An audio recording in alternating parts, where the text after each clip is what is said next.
Good morning, good afternoon, good evening, everyone, depending upon where you're listening in from or watching the recording. I'm so excited to have a guest today, JORLI PEÑA, who was my first ever business coach. And I met her serendipitously through a friend of my daughter's or my daughter's work. And she was in New York, I was in San Diego, and we started working together totally virtually before we had to work virtually. And it was an amazing thing. She helped me get my first website going. She helped me find out about a lot of things like Slack and Acuity and things like that. Here she is. She was having trouble with her. Hey, JORLI. Hi, I don't know what happened. My internet just went out and I'm doing it from my phone, but I'm here. All right, good.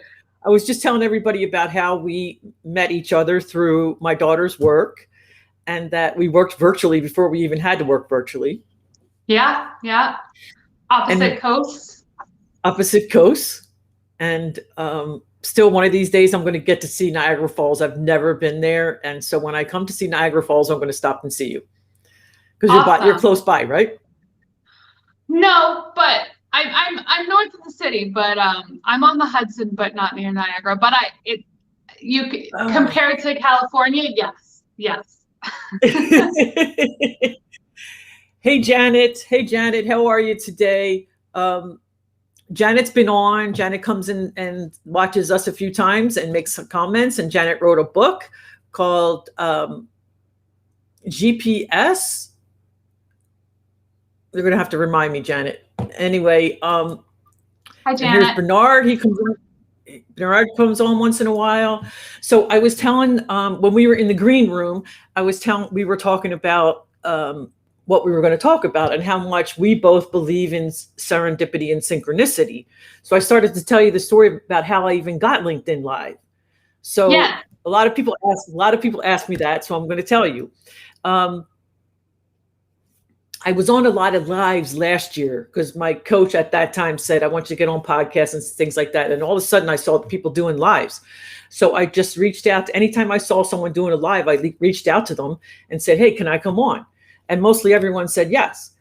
So then I'm telling you, I think it was January 6th of this year, I was sitting in my house and, wait, back up. Last year I wanted to apply. And there was a big process and it said, how many followers do you have? What's your this on this? What's your this on YouTube? What's your this on other things?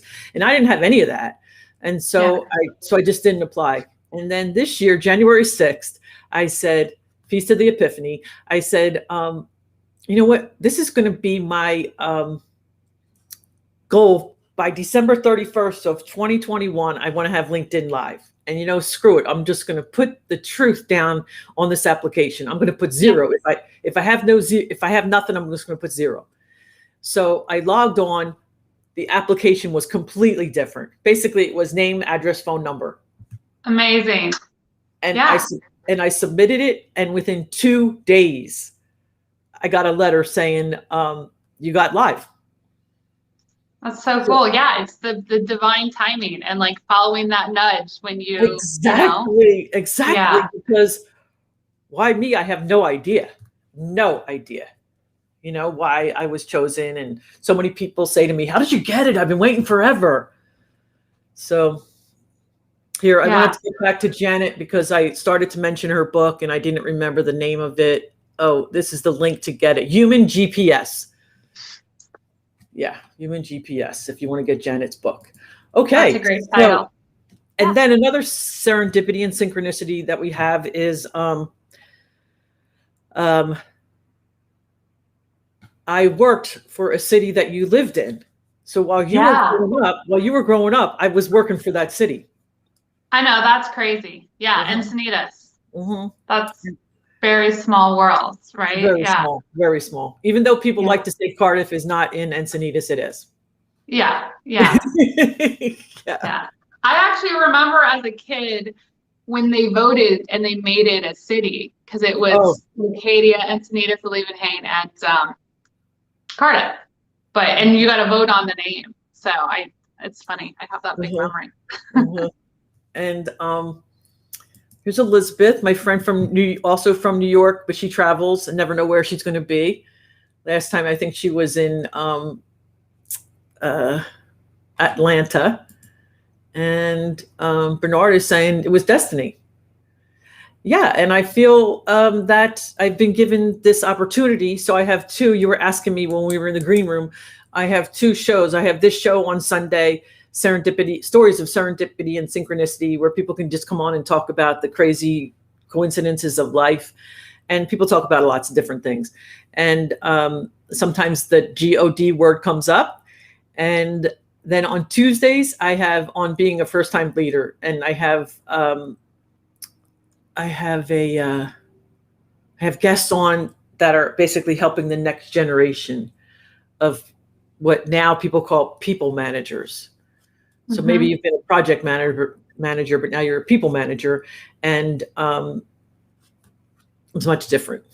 Yeah. Well, I have, I forget at what point I declared that my life is going to be a magical adventure. And if you say that, watch out what happens. So I have many stories of serendipity, a lot in business.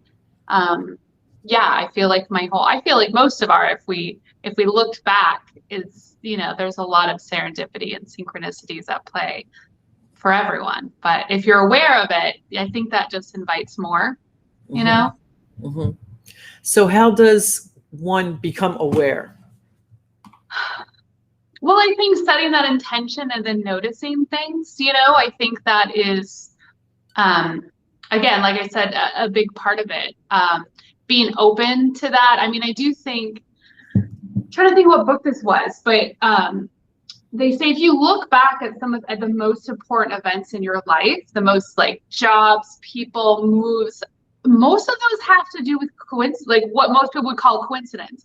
And then, and it's hard to see it ahead of time, I think, but really the biggest life-changing events are often the most serendipitous, right? The things, maybe you do some preparation, but if the timing isn't right, the opposite is when you want something to happen and you're pushing and you're pushing and you're pushing and it's not happening. And then when it's meant to happen, it's like, knife through butter, right? It's just the seas part. So I think it happens all the time.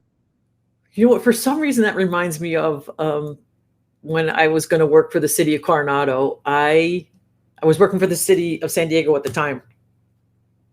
And I wrote down on my house calendar one date for the interview and on my work calendar a different date.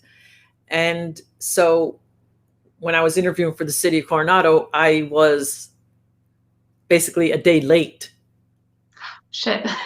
And so I said, well, so when I figured out the two calendars weren't matching, I called and I said, oh, shit, was I supposed to be there yesterday? And the lady said, yeah. And I said, oh, okay. So I guess this is intentionality that you talked about, setting your intention, believing in magic, asking if there's anything else that could happen. So I just said, oh, well, what do I do now? Like, is this over? Are we done? Is there anything I can do? And she goes, and she was nasty. And she goes, hold on. And so she comes back and she says, can you be here this afternoon at 2:00? And I said, okay, because I already had thrown my suit in the car because I didn't get dressed up for work. We were out in the field doing inspections. So I had already thrown my suit in the car. So I was right. I'm like, sure. So I just got, and I ended up getting the job. Yeah. And you never, it's maybe, you never know who, what mood they would have been in the day before, or, you really don't know. Exactly. I also think in terms of you can inviting more, you can also ask for signs and ask for clarity. I mean, you'll get them regardless. But one of my favorite stories is so one of the company that I founded a couple years ago and still run is a business writing and business storytelling company called Artisanal Copy. But I had gone back to study graphic design for a number of reasons that were also very serendipitous. But so I was, and I'm a mom and I'm busy, and we were going to have our graduation, and we needed an iPad to display it for graduation. And I, just being the person with a very full life, right, I was waiting until the day to get this iPad. And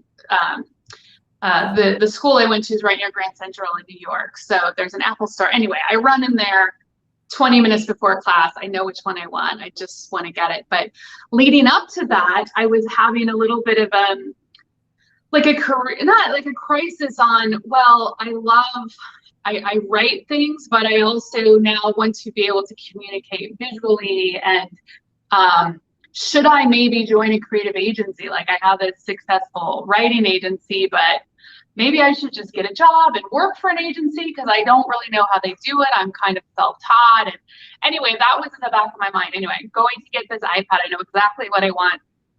And there's a million employees there, right? So they just kind of assign one to you. So I'm talking to this guy and I'm like, I know what I want, but it takes a minute to bring it out. And he's very friendly, very polite. And we're chatting, and he's saying, oh, why do you need this? I explain, I have this, presentation for my school. And then he's like, ask me more questions, just a curious, friendly person. And I said, well, this is not really my real thing. Like, I have this agency. He's like, oh, I used to work in an agency. And it turns out, like, he had just moved to the city, was, moved there for his fiance, but he had run an agency for years doing all the operational things that I didn't know how to do, and that I was going to maybe just work somewhere to learn. And it's crazy. I mean, it's crazy. And this is years later. He's like, I mean, just a miraculous, wonderful person to work with. But like, you couldn't plan for that. And actually, I don't know, I always hear a lot of companies advertising, recruiting. Like, if you run a business, it's probably hard to find real help. Whenever I hear that, I think, well, that's not true for me. I literally never had to put out an ad. Every time I need somebody, I'll get an introduction to somebody. Somebody I know will tell me they're like, it's crazy, but. And like, what always baffles me is you couldn't orchestrate that if you wanted to. Yeah. I mean, how many things in the back, if you back up, would have had to change for you to be there at that time? And then the fact that if you're at all like me, I appreciate all the input that you're giving me to this guy. Appreciate I gotta go. Like, just stop talking, ring me up. Yeah. And for whatever reason, divine intervention, you said, well, what I really want is this. Yeah. And then, and the funny thing was, I remember I didn't have a business card. I didn't have anything. I just said, oh, by the way, this is the name of my company. If you go to the website, there's an email address. Just shoot me your resume. And I, forgot it. And he sends me his resume, and I'm reading. I'm like, oh, this is everything I need to know how to do. I mean, yeah, it's crazy. It's crazy. And that's funny. That ties into my first time leadership classes, because I believe always hire people that are smarter than you. Agreed. Yeah. And then let them do their thing. Yeah. Any other serendipitous stories that you can think of that you want to share with us? Let's think. Well, I mean, speaking of getting hired, I think so when I got my MBA, which was that whole thing was also very serendipitous. I mean, I look back, I feel like, it's like I tripped and woke up and I just got an MBA, because I wasn't one of those people that I was a scientist originally. I worked in organic certification. And I just thought, well, marketing is like science, but on people, right? Because I like to use my left brain and my right brain anyhow. So it was just very serendipitous getting to school. But once I was there, it's very expensive, you know, like there was some pressure to be like, I need to get a job that's going to pay off these loans, and all of a sudden, and so I'd always been the kind of person that just did well in interviews and got jobs, and then here I was where like, you know, we're all getting recruited, we're going to these interviews, and it was just insane amount of pressure, and all of a sudden I wasn't getting hired. So finally, I don't know, like when I was just saying like the C's part, like I ended up having an interview with IBM, and it was like everything lined up. It went perfectly. They offered me the job before I even like left the room, like on that, which was crazy, right? And then nobody else could hire me to save my life for some reason that month, right? So fast forward to at the end of you do an internship, and then you need to get a full-time job. So I did a study abroad in Chile. And even though I didn't yet have my full-time job, like I thought, should I go or not? Like I was interviewing everywhere. Like I was going to little internet cafes and just like, you know, I was open to living anywhere. I just wanted a job I loved. And again, it was like this, you know, hitting against a brick wall. And anyway, came home from my study abroad, and I just had a thought to email this woman who I'd met at a happy hour. I maybe had a 5-minute conversation with her, but she was also from South America, and I thought maybe she'll like these pictures. And so I sent her the pictures, and she's like, and I also was like, by the way, I'm still looking, you know, for a job. And she was like, call this person. I mean, within a week I had interviewed and gotten hired. And it was, if I hadn't, you know, gone outside and I smoked a cigarette like with this woman, and then got a job. Like, and I just think like you couldn't possibly plan that, you know, but just everything lines up. Definitely. So Elizabeth is saying the serendipity is so cool. She was one of my guests, and now she's a friend, but I didn't know her at the time of a friend. She's a friend of a friend. And we just got connected, and we've stayed connected ever since. And she's been on my show. And what would you say to Bernard, who's saying he's still looking for his? So he's looking for a job. So how can I expand? How can he expand the well, what I believe is the energy of the world to open things up? But I'm using my words. You say your words. Yeah, I mean, so I haven't mentioned this, but, you know, my first, so I worked for companies, you know, for a lot of my life, and never thought of myself as an entrepreneur. And I know that's not necessarily for everybody, but I mentioned to say my first business was writing resumes and being a career coach and helping people. And our, what we believed and what I still believe now is that, you know, do what you love and it will follow, you know, that the success will follow. So you follow the things that you really enjoy doing. So again, without knowing anything about Bernard, your particular situation, I think there are things that you could do, like besides just looking. So the way I think about it is, you know, turn these turn a noun into a verb. So like if you like writing, like you don't need to wait to get hired to do some writing. Now you don't want to give away all your things for free, but is there some things that you can do to start getting that momentum? You know what I mean? So I think that is one thing I've always found. I also, again, I wrote a whole blog post on this too, is I'm a huge proponent of informational interviews. And so the catch with an informational interview is, like, you don't want to do a, you know, bait and switch. So you don't want to say you're having an informational interview, but then you go and asking for a job. However, it's one of those paradoxes. Like if you have conversations with people, doing the work that you want to do, especially if you're transitioning, or maybe you're interested in this company.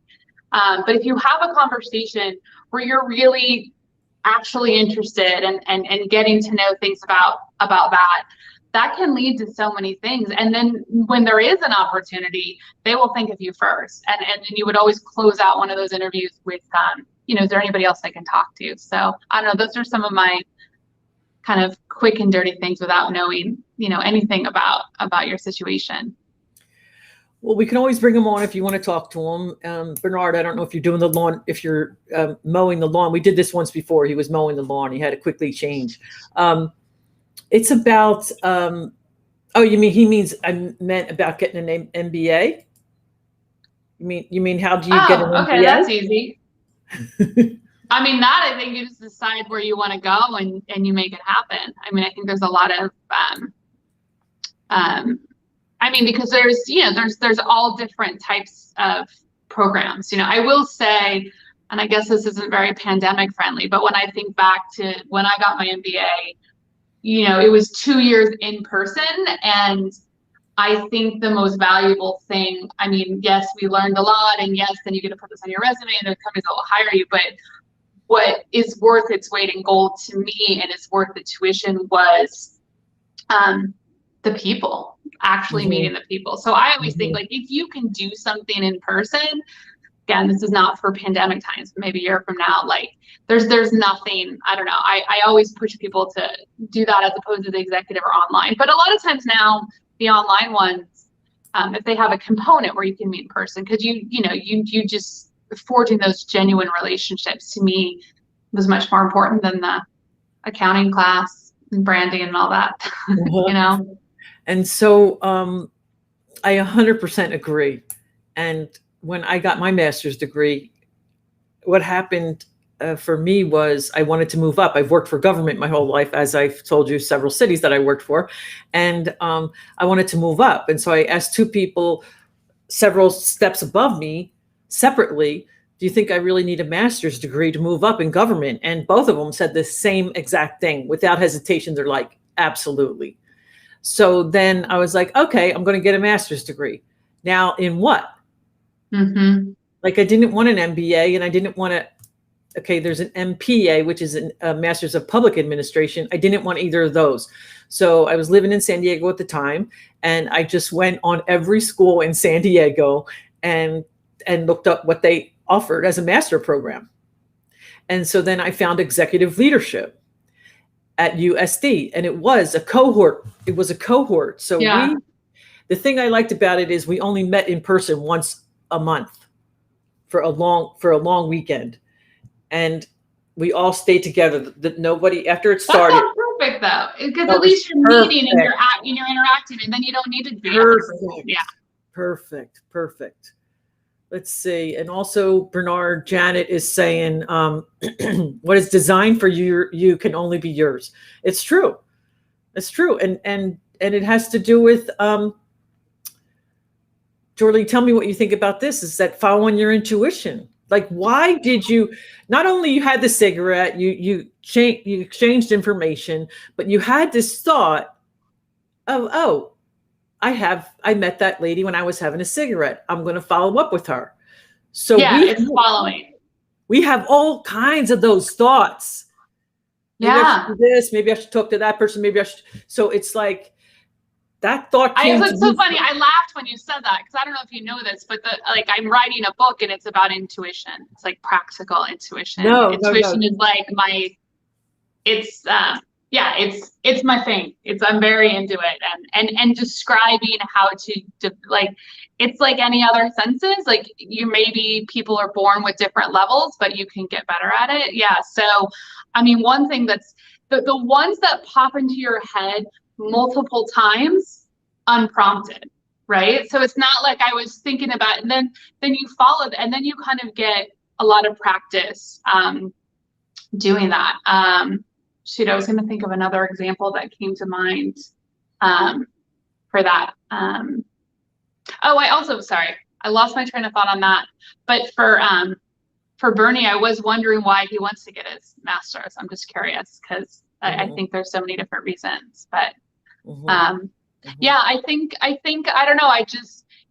Certain things that you think to do and they come back, it just feels kind of different. And there's ways that you can kind of recognize that. But I mean, that's the thing too, is a lot of time intuition sounds very like woo-woo and out there. And then in the same breath, you'll see somebody write about Richard Branson and say, well, he followed his gut, and it is a thing we all know. And I like to say is, I don't have intuition about 100% of things, or 100% of the times, but there are certain things that I have 100% intuition on.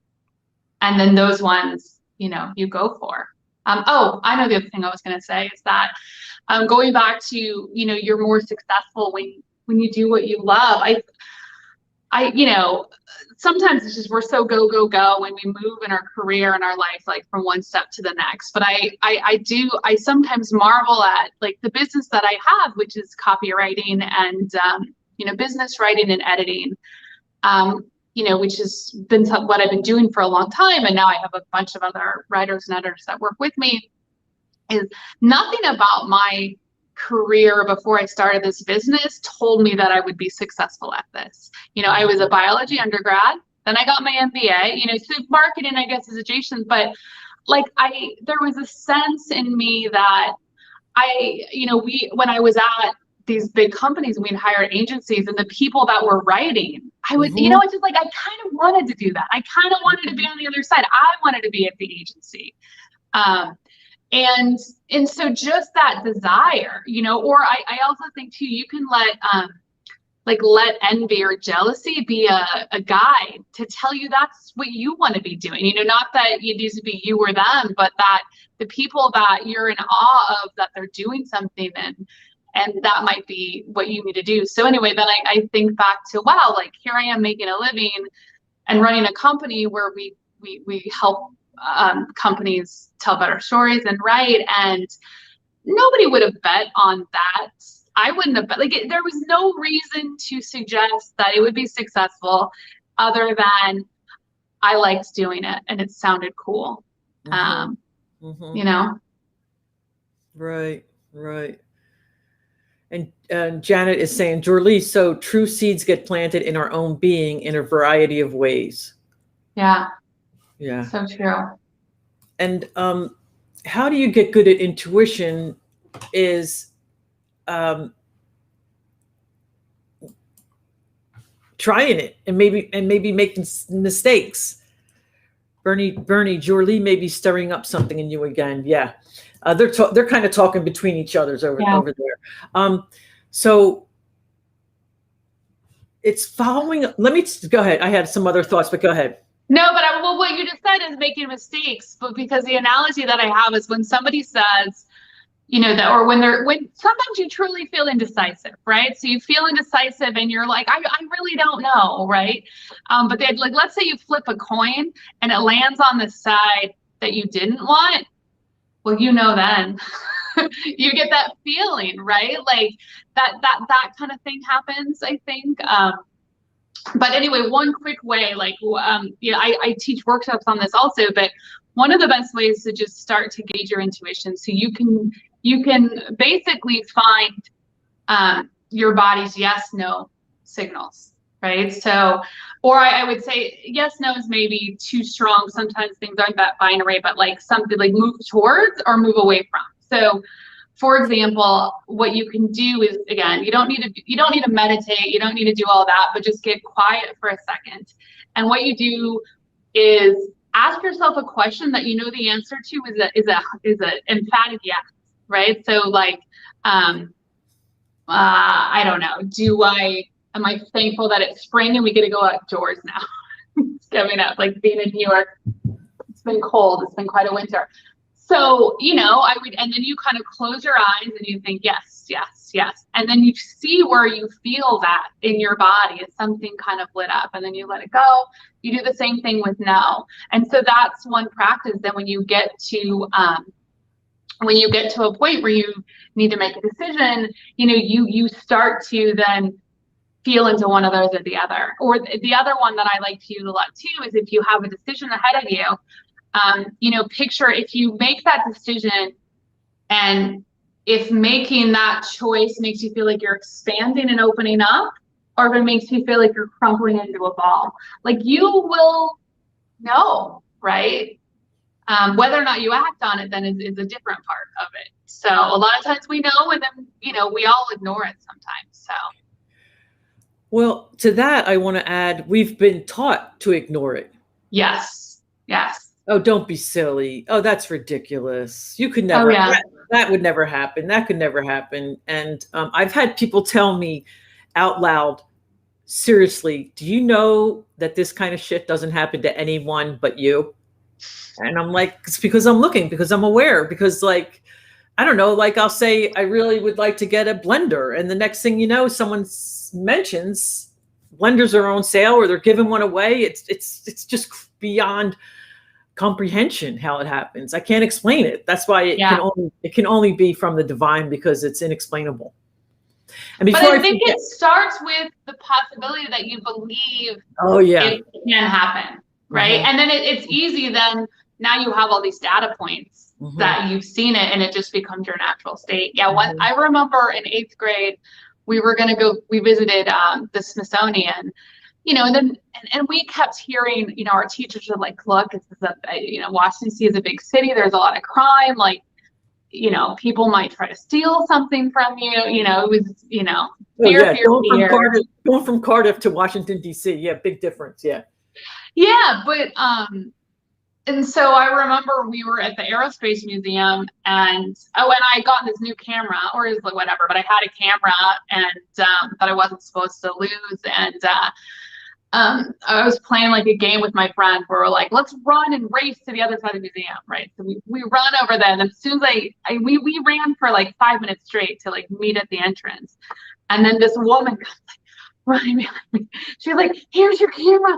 You dropped it back there. I followed you the whole way, you know? So I was just laughing at like, well, how different my experience was than what I was being told, right? Because, and again, not all the time, bad things certainly happen to me, but I generally believe people are good and they're gonna, and all these beautiful things happen. There's all these opportunities for that to be demonstrated, you know? Mm-hmm. And taking away all the horrible things that, you know, we can come up with. Well, then how come this and how come this and how come this? I've just been taught, and I choose to believe, what you focus on grows. Mm-hmm. So if you focus on that life is good, people are basically good. I have enough. There is abundance. There's enough for me and there's enough for you. It just multiplies. Yeah. Yeah. Yeah, absolutely. Yeah, I think about, well, going, just because we were talking about this, the intuition thing in the book, and I had an idea for the title a long time ago.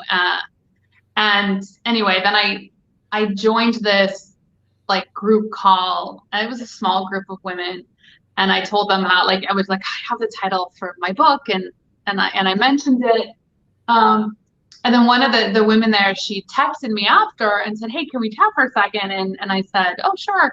So she called me, she goes, I want to let you know that I've been working on a book for, forget how many, like a while now. And she's, and I'm titling it blank, let's say. I'm not giving the exact thing because I'm still working on it, but it was very similar, it wasn't identical. And then she said, I feel like we're meant to help each other. This means we're meant to work on this together. Like, I just, that to me is such an example. I always think, and then she's one of my closest friends now. So I just think the other way it could go is somebody could be like, you better change your book. It was just the embodiment of, hey, well, this is a coincidence. We're meant to know each other, which we were, you know, and we're meant to support each other. So to me, that's just such an example of the abundance versus scarcity. That's scarcity mindset. It's like my success is not taken away from yours, and vice versa, right? There's enough for everybody. Yeah, abundance versus scarcity. And Bernard says, surround yourself with positivity. And Elizabeth is saying to you, that is true. People are good. You are a kindness incorporator. Oh, I like that. I think that's nice. Kindness incorporator. Thinking everyone is good and your perspective is very cool. And Elizabeth is cool, so she would know what's cool. I believe you. I guess another way to practice learning to follow your intuition. I was told this one, like I've always wanted to write a book. And in all honesty, I'm in the process of writing a book, but then my ADD brain went someplace else, but we'll wait for that for later. But, and I said to somebody, I don't know if it was a coach, a counselor, or somebody. And I said, well, doesn't everyone want to write a book? And the person goes, no. Yeah. No. And I said, really? It just seems like everybody wants to write a book. So yeah, why should I write a book? I mean, everyone's writing a book. And they looked at me like I'm crazy. Whoever it was going, I've never thought about writing a book. Really? Yeah. So sometimes we think what we're considering or thinking is common. But, yeah, and it's hard to see it because you're immersed in it. I mean, I think that too, where like, let's say you've always wanted to visit, like for me, like Scotland, right? And I think that accent is my favorite. I just adore it. And again, yeah, I remember realized I was like, that's not everybody's, that's not everybody's favorite accent. No, it's not, and so maybe, when I finally visit Scotland, I'll find out why I'm so curious about it. It's just that we just take these things for granted, and that's, again, like they're little signposts that you can follow when the time's right, Because, I'm an adult now, so I don't blame anything on my parents or the church or my schooling or ad infinitum, right? But, sometimes our light is scary to other people. When you say as a child, one day I'm going to do this, they're like, probably not. You're probably never going to do that. Like they're looking at it from their closed, like you said, contracted instead of expanded mind. And we unintentionally get our dreams busted. Mm-hmm. And I'll tell you, one of my dreams when I was in third grade, I remember in third grade, we walked home from school for lunch, and I lived in Philadelphia. And there was this woman, Marcia Rose. Come to find out now, she was a news reporter. Come to find out now, she was one of the first ever female news reporters, which I didn't know, but I would sit there and eat my lunch. I would just sit there and eat my lunch and go, I want to be her. I want to be her. I want to be her. And so then college comes, and I studied journalism, and a lot of life had happened in between. And my brother-in-law, who was the only formally educated person in the family at that point, kind of guided me toward print media and away from broadcast, which I never really understood, but internalized that because I'm not pretty enough to be on the TV. Yeah. And so years and years and years and years and years go by. And now I have this LinkedIn Live, and it's kind of sort of like being Marcia on the Marcia Rose. Yeah. Yeah. And so it's like, I so relate to that. I mean, I identify with that getting shut down as a kid. And I also agree with you that at a certain point in your life, though, you just let's own it, and you're going to make the decisions from here, regardless of your upbringing. But when I think that there are so many clues in our early childhood. Like when you're a child, you're much closer to kind of just being pure of heart about your dreams, right? Before people tell you or you've internalized that you can't do something. And one of the things I wanted to be an artist, and not getting into like that being shut down, but very much in the world I was raised in, that was not it's not a real career. It's not, it's not even kind of worthy of, I mean, that's not something that you would aspire to. So again, then a lot of life happened. A lot of years later, I have this company, and very business reason why I mentioned, doing graphic design a couple of years ago, because, we would write these things and they would pay another agency thousands of dollars to lay them out. It's like, well, that's leaving money on the table, but then, which was all true. But I remember, I will never forget the first day sitting in that classroom, and I was like, oh, like I've been waiting, 40 years to be in this seat. Like, and since then I've mostly used my graphic design stuff to make art, to make digital art, which, and maybe it makes a little money, nothing compared to my other work, but it's not the point, so. it is crazy the stories that people tell. You know, the other thing is just in our culture, there's a whole like archetype of the starving artist, the starving healer, or like if you're a coach or if you're doing anything that's kind of magnanimous, you should do it like free of charge, or you know what I mean? It's this thing, and I think that is kind of dying out a little bit. But I remember, you know, then becoming an adult, and I did the very science and MBA, you know, then I had all these friends that I made that were, you know, actors and singers, and then I realized like they were all my age and they had about near the same amount of money as me. They just had their day jobs or their sort of, or whatever you want to call it. And I just remember going like, holy crap, I could have, like, no, you wouldn't have actually been starving. I just would have had to, you know, bartend a couple of nights a week or something. Anyway, it's just really fascinating. But that possibility wasn't even in my mind, right? Exactly. And then sometimes what you're dreaming for, it just doesn't look exactly like you think it's going to look. Like, did you ever see the movie Under the Tuscan Sun?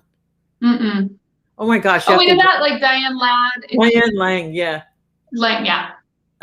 Lane or Lang? I think so. Yeah, and she wants this, and she wants a family, and she wants to live in a beautiful place, and all this. And at the very end, the guy that was her good friend said, "You got everything you wanted," because her friend came from Los Angeles or somewhere and had a baby. Yeah. She wanted children around her. She wanted family around her, and her place was full of people, and 2 people got married, and she was a catalyst for that. So sometimes it's not going to look exactly like you think it's going to look. But a lot, yeah, I think that's a really good point, is that it's not necessarily going to like look exactly how you think it's going to look. It may not happen on the timetable you want it to happen. But then the other side of that coin is sometimes it ends up better than you could have possibly imagined, right? Oh, like the end result is, I could never imagine, you know, how my schedule is right now, or, you know, it's mind blowing, right? And if I were to have made a list, I wouldn't have, I also like to think this example is, I did actually, I remember right before I met my husband, I made a list of, and I didn't know about law of attraction or any of that thing. I just literally was kind of like, okay, I dated a bunch of not so great, it didn't turn out so great, right? So I was like, let me make a list of all the things I would love in a partner. And I met him like 2 weeks later, but and he's everything on that list. But to me, the miraculous thing is the most, like some of the qualities that are the most important to me are ones that were not on the list, that I didn't even know to ask for, right? So I think that stuff happens a lot, right? Yeah. And there's no explanation. It's timing. And Janet says,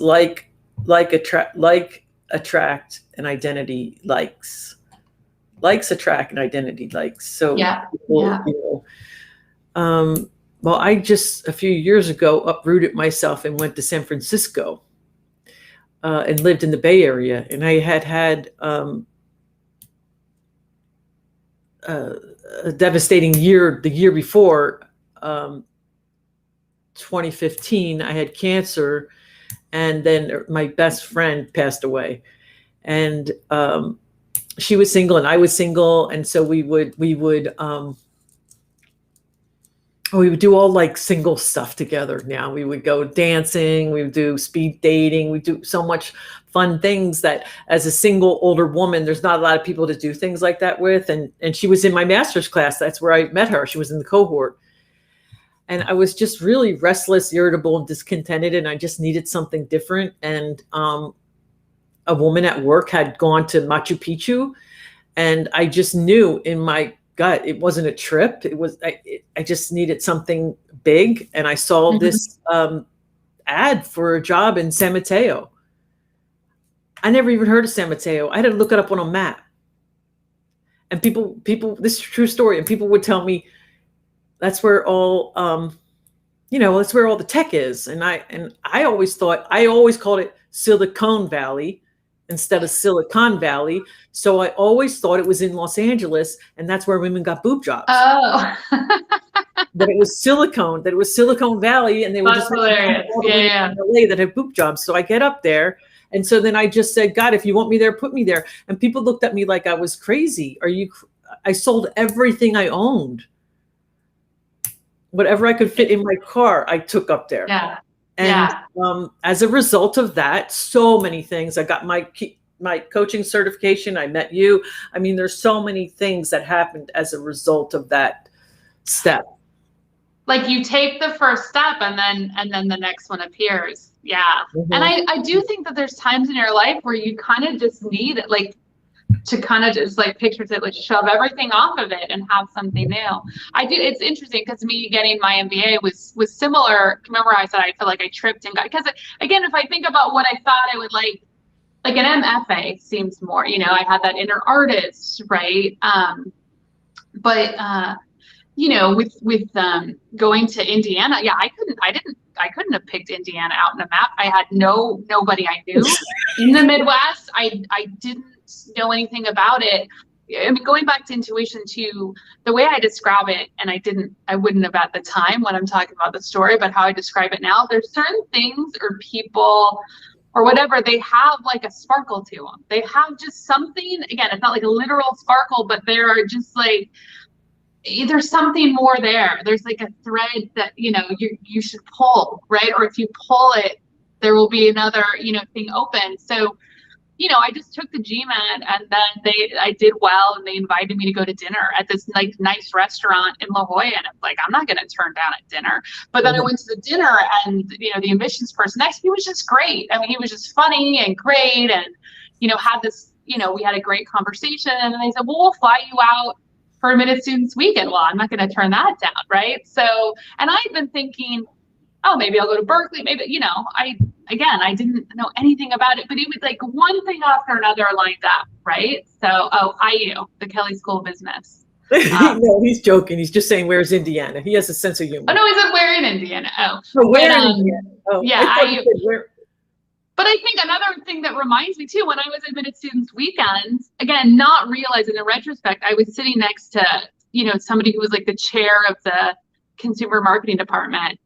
And, you know, and she was asking where else I was thinking of going to school. And I was like, oh, maybe Berkeley. Like, I was like, you know, and I wasn't even, but it sounds like I was very, I don't know, strategic, because I was like, but I would say I live in California and it's out of state tuition's a lot more. So I'm really enjoying myself, but I'd really, you know, I hope I could get a graduate assistantship. Well, you know, the next week I got a letter saying I got a graduate assistantship, you know, and I'm sure you mentioning that probably didn't hurt, right? So not that, I mean, it's this combination of merit and preparation coming together with chance and asking for what you want, you know, even if you're doing it. Most of the things I do, there's not a big filter between thinking in my head and what comes out of my mouth, but, you know, it's crazy. Yeah. And it was similar to you too. Like I moved across the country with everything that fit in my car. When I was there, I had like, I bought this chair that was like a display chair at Urban Outfitters in town. And that was all I had for furniture for a little while.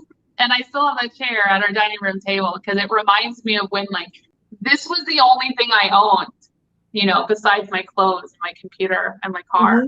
So it's fun. Yeah. And it takes, like you said, one baby step. So I said, you know what, I'm just going to apply. Yeah. You know what that reminds me of too is, have you seen Moana? Yeah. Okay.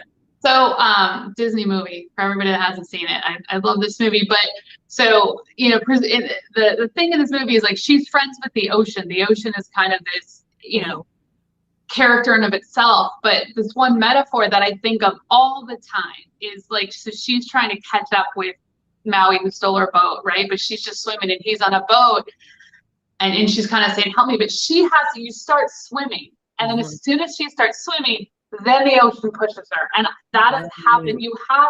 There is a little bit of like, taking that step, and I think they say like take the step and then the universe will meet you there. I think it's like you take that step and you actually can get propelled. You know, you step on a moving walkway, but you have to step on the walkway, right? So and not knowing where it's going to end up. Yeah, I think a lot of movie metaphors. Oh my gosh, I wrote that down. That's awesome. Start swimming in the ocean, started pushing her. It does, right? But it's a partnership. You don't experience that in life. Like when you said, I'm taking this job, it makes no sense.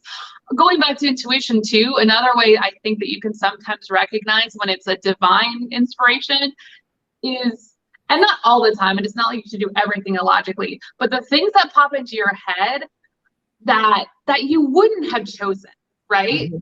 that seem illogical, but you want to do them. And if you can take a step back and be like, well, I'm not normally an illogical person, but I feel like I need to go, to me, that adds more credence to trusting that, mm-hmm. you know, for sure. Mm-hmm. Yeah. Because why were you inspired to see that job posting even, mm-hmm. you know? Mm-hmm. Mm-hmm. Yeah. And Bill is saying sometimes a God thing. Yeah, I mean, I think, you know, the divine universe, God, like whatever you want to call it. Mm-hmm.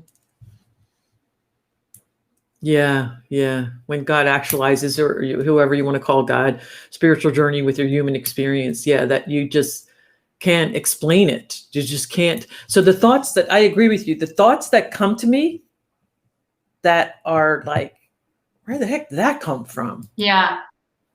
That is, you know, God talking. And Elizabeth says, I love Moana. I'm sitting here thinking I'm going to have to watch it again, but I do remember the part you're talking about. Where she goes like it's after, when she meets him on the islands. Yeah. Mm-hmm, mm-hmm, yeah. Mm-hmm. I mean, that whole movie, don't get me started. Mm-hmm. There's a lot. It's a lot of just, the other thing, I will do another thing about that movie where, you know, she, like, as a child, she wanted to journey across the ocean, right? Mm-hmm. Like, mm-hmm. that was like always in her and always in her. And everybody's telling her, we don't do that. Our culture doesn't do that. Well, first of all, their culture did used to do that. And, uh-huh. and that, even so, that was her journey. Yeah. And then I love that it was her grandmother mm-hmm.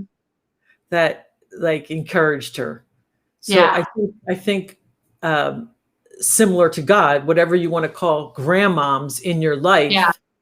to bring them in, to bring in older wisdom, alive or dead, that you refer to, that you get inspiration from. Mm-hmm. Could be male, female, whatever. It's just like, it was her grandmom who said, no, look, and helped her on the journey. Well, that, and I also think too, if like her grandma is like a metaphor for God, is she also, there's mm-hmm. a part in the movie where she's kind of denying her truth and says, I'm not going to do this. Mm-hmm. I'm going to go put my thing and I'm going to do this. And her grandma was said, oh, okay, that's what you want. You know, and that's like the coin, what I said earlier, the coin flipping on the other side. And you're like, well, wait, that isn't what I want. And that, but it's having, right. you know, but you want those people that know you, that, you know, you can't convince somebody of something, but like be there when they're ready, you know, but also to have people be like, this isn't you, right? That doesn't feel like you, and say that if that's mm-hmm. okay. Yeah. Hey, believe it or not, we're coming up to the end. So is there any parting wisdom you want to leave with us? And how can people get a hold of you? Okay, I'll start with how people can get a hold of me, because it's easy, because I have a interesting name. So Instagram is where I'm probably most often at JORLI, JORLI, or obviously LinkedIn, because you guys are here. Yeah, so, and I will say, if anybody is watching this and is in the greater New York area, I'm sitting in, I'm taking a big leap with a business partner. We're opening a co-working and practitioner space, you know, during what is hopefully the tail end of the pandemic. But anyway, this is, that's a very exciting thing called Third Space Co. But yeah, no, I mean, I just, I love talking about things like this. I work to help people. A lot of my, I run a business writing agency, but I do one-on-one work and workshops to help people tune into their own divine wisdom, right? So, and learn how to, develop their intuition and apply that to their lives in a practical way. So, I guess like the final parting wisdom is that, anytime that you're not sure, you feel like you don't know what to do, is get quiet, So I was going to say this earlier, but we were just talking about like which kind of ideas to trust that come out of the blue. So I don't know, this is kind of a pithy answer, but anything that comes to you in the shower, anything that comes to you, like make room for whatever you want to call it, your own inner intuition, divine, God, whatever, to speak to you. Taking walks or taking drives where you turn off and I love listening to podcasts, so in music, it's hard for me to do that. But anyhow, just making room for space for synchronicities and messages to get through. And the more you're quiet and you pause, like I think it's in the pause where the wisdom is, where the wisdom lies, where creativity lies, where the child lives. The child in us lives with curiosity of like, and then moving forward. Yeah, and if you're someone like, I think I'm the kind of person where it doesn't come natural to me. I'm much better at just getting things done and just keeping busy, and that if getting quiet and getting still or isn't your thing so much, it's that it's worth it to work on that some and to kind of balance that out. Baby steps, just do one thing different. So I challenge everyone to do one thing different this week and see where it takes you. Okay, so we're so good to see you, Joan.